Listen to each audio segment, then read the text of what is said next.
ஏத்து நின்று கேள்வி கேட்கறது யாருக்கு அந்த தில் இருக்குது?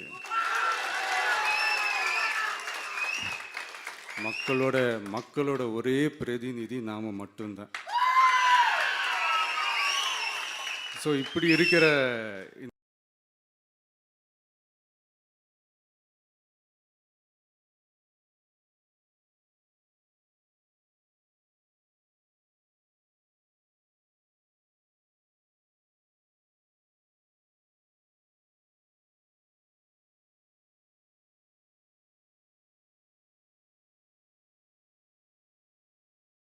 இந்த நிலைமையில்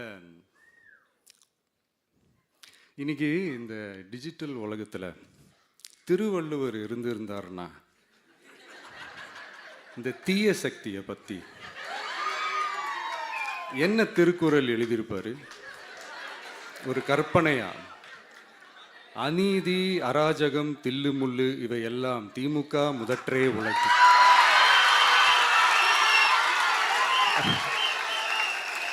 ஒரு கற்பனையா?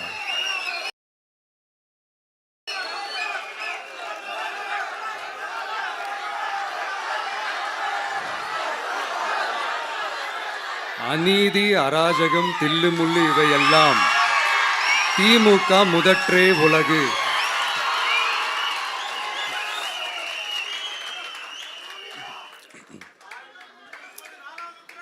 அடுத்து இந்த என்னப்பா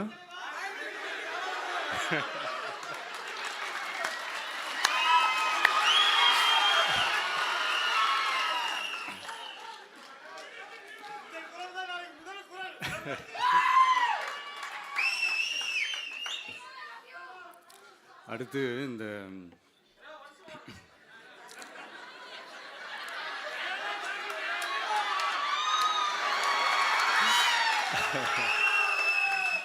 சொல்லிட்டேன், 2 வாட்டி சொல்லிட்டேன்.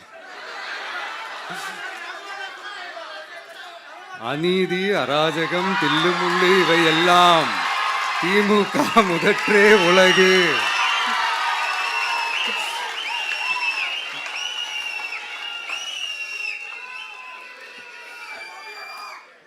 அடுத்து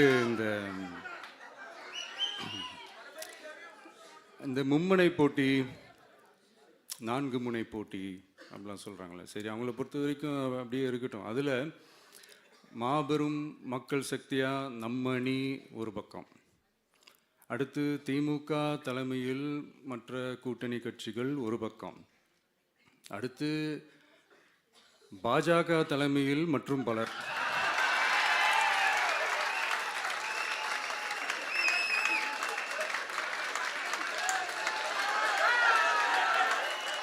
என்னப்பா சிரிக்கிறீங்க? உண்மையை தானே சொன்னேன்.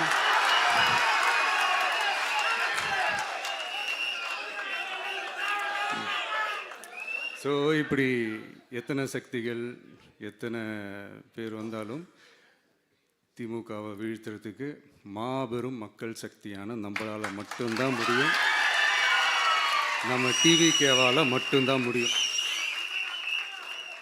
ஸோ இப்படி இருக்கிற இந்த நிலைமையில் ஏய் விஜய் வீட்டு விட்டு வெளியே வா, ஏய் விஜய் வீட்டு விட்டு வெளியே வா, இப்படியெல்லாம் கேட்கும் போது எனக்கு எப்படி அது தோணுதுன்னா, ஐயோ இவங்க ஒவ்வொரு வீட்டில் இருக்கிற ஒவ்வொரு விஜயும் இவங்க கூப்பிடுற மாதிரியே எனக்கு தோணுது. அப்படிதான் எனக்கு தோணுது. அதனால பொறுங்க பாஸ், வருவாங்க, முறையா வருவாங்க. ஓட்டு போடுற அன்னைக்கு ஓட்டர் ஐடியை கையில் எடுத்துக்கிட்டு ஒவ்வொரு வீட்டில் இருக்கிற ஒவ்வொரு விஜயும் ஒவ்வொரு விஜயும்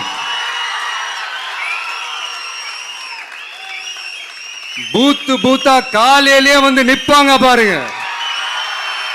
அன்னைக்கு தெரியும் பாருங்க, ஏண்டா இந்த விஜய கூப்பிட்டோம்னு.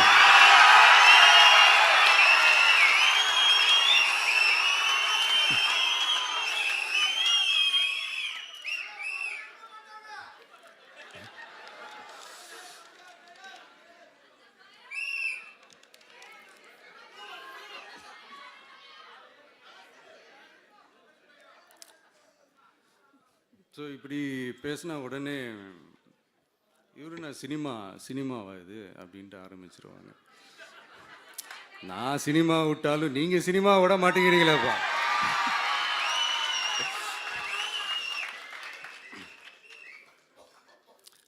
அப்புறம் இன்னொரு ஒரு ரீசெண்டாக அந்த ஒரு விஷயம் போயிட்டு இருக்குல்ல, இந்த கருத்து கணிப்பு.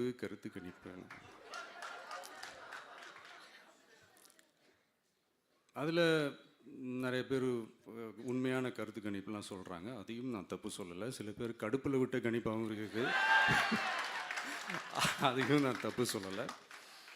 இந்த கடுப்பில் விட்ட கணிப்பாளர்களுக்கு நான் சொல்லிக்கிறது என்னென்னா, ஒவ்வொரு ஊராக தெருவாக வீடு வீடாக போய் நீங்கள் அந்த கருத்து கணிப்பு எடுத்து பாருங்கள். ஒவ்வொரு வீட்லேயும் டிவிக்கு இருக்கிறத நீங்கள் பார்ப்பீங்க.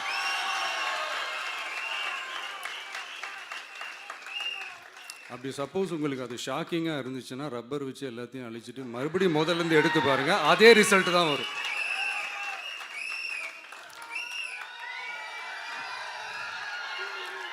இது என்னப்பா லாஜிக்கு, அது எப்படி எல்லார் வீட்லேயும் டிவிக்கு இருக்கும் அப்படின்னு நீங்கள் கேட்டிங்கன்னா, ஒரு சின்ன சாம்பிளுக்கு ஒரு சின்ன டெஸ்ட் ஒன்று பண்ணி பாருங்களேன். நம்ம சிஎம் சார் இருக்காங்கள்ல, ஸ்டாலின் சார், ஒரு 2 இயர்ஸ் பேக் இருக்கும்னு நினைக்கிறேன். ஒரு மேடையில் பேசும்போது சொன்னாங்க, இந்த மாதிரி என்னோட கட்சிக்கு அவங்களுடைய கட்சிக்காரங்க சில பேர் பண்ணுற அட்ராசிட்டி, ஒரு சில மந்திரிகள் பண்ணுற சில அட்ராசிட்டிஸ்லாம் பார்த்து ராத்திரியில் எனக்கு தூக்கமே வரமாட்டேங்குது அப்படின்னு ஒரு 2 இயர்ஸ் பேக் இருக்குன்னு அந்த வீடியோ கூட இருக்குது. அப்படி இருக்கிற அவர் என்னைக்காவது ஒரு நாள் அசந்து தூங்குவார்ல, அப்போ அவர்கிட்ட போய், சார் சார்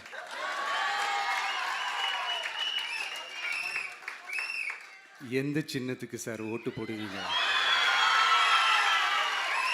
அப்படின்னு கேட்டு பாருங்க.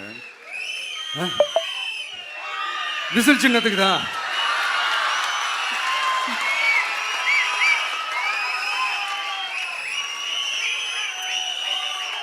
தூக்கத்தில் இப்படி டப்புன்னு எழுப்பி கேட்டால் டப்புன்னு உண்மையை போட்டு உடைச்சிருவாங்க. அதுக்கு சொன்ன அப்படி இருக்கிற இந்த நிலைமையில டிவிக்கு வந்து சிட்டியில் தான் இருக்குது, டவுனில் தான் இருக்குது, வில்லேஜ் சைட்லலாம் இல்லை அப்படின்னு சொல்கிறவங்களுக்கு இந்த மாதிரி சில டெஸ்ட் எல்லாம் பண்ணி பாருங்க, தெரியும்.